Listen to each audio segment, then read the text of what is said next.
of the Cambridge Gliding Centre. He's chair of the Young Air Pilots organisation, and he is an airline pilot and flying for TUI. But as Brendan dismounts from the ASK-21, we get the first aircraft in our Asian War scenario. Something of a stage play into the air. That's the Commemorative Air Force Douglas R4D-6S that we were talking about earlier. And it's going to be followed off by Fighter Aviation Engineering's Civil Marine Spitfires are the first into land, followed by the Oster. And that Oster you can go flying in on flight experiences at Fenland Aerodrome. In runs the R4D.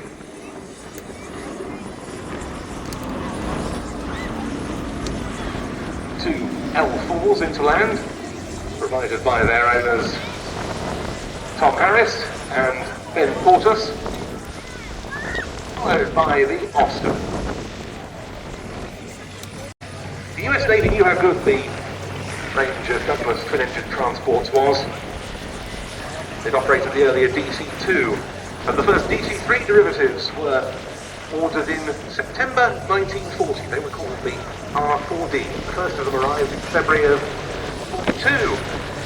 Many different marks followed. They were used as cargo and personnel transports. They were used for medical evacuation and many other tasks. The Navy bought about 600 of them during wartime. Some of them were ex-airline. Others were built specifically for the US Navy. 5 days after the Pearl Harbor attack by the Japanese, December 1941, the Naval Aircraft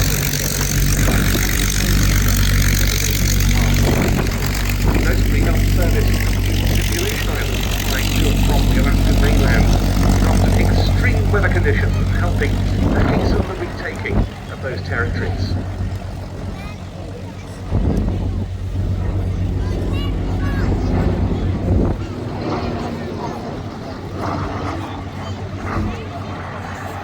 The Southern Combat Air Transport Service of the US Marine Corps also flew vital daily services in the Solomon Islands, operating to Henderson Field and Guadalcanal and in all parts of the Pacific Theatre. All types of cargo required by Allied forces in the Pacific were moved by R4Ds, which would often fly significantly overloaded, and they always flew unarmed. And they carried on their illustrious exploits after the war as well.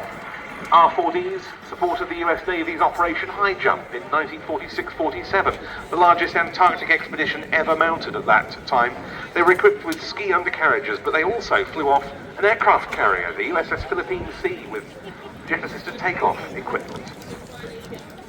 And in 1956, another R4D of the US Navy was involved in Operation Deep Freeze, supporting Antarctic operations, and it became the first aircraft ever to land at the South Pole. This one went through many operators during its days in US Navy service, having been built in Oklahoma City in 1944, and it, as we were hearing earlier, served in very many roles as a standard transport, electronic warfare training and evaluation of electronic equipment. He spent time in Europe, at Berlin's illustrious Tempelhof Airport, with the headquarters Combined Naval Forces, Germany. Last posting was with a training unit, the US Naval Reserve in 1959. Then joined the US Forestry Service for 20 years, and it was bought by what was then the Confederate Air Force, now the Commemorative Air Force, back in 1980, and we welcome him hugely to the UK and mainland Europe in this VE Day 80th anniversary year. And it's the last of the aircraft in our Asian War scenario to come into land. The rotor's about to stop on the AH-1S Cobra of Heli-Czech, over from its base at Hradec Králové in the Czech Republic, a helicopter dating from 1977. It served with the US Army. It was sold into civilian hands in 1995. It was bought by Heli-Czech in 2012 and transported over to the Czech Republic. That company has a big fleet of modern helicopters. It operates this for display purposes, and it's one of just 2 Cobras left flying in Europe.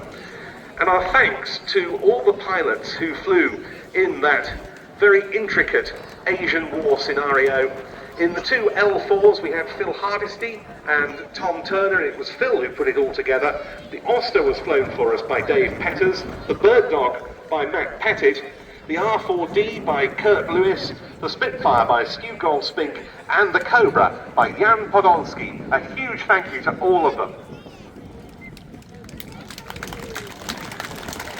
And as Kurt Lewis and his crew roll out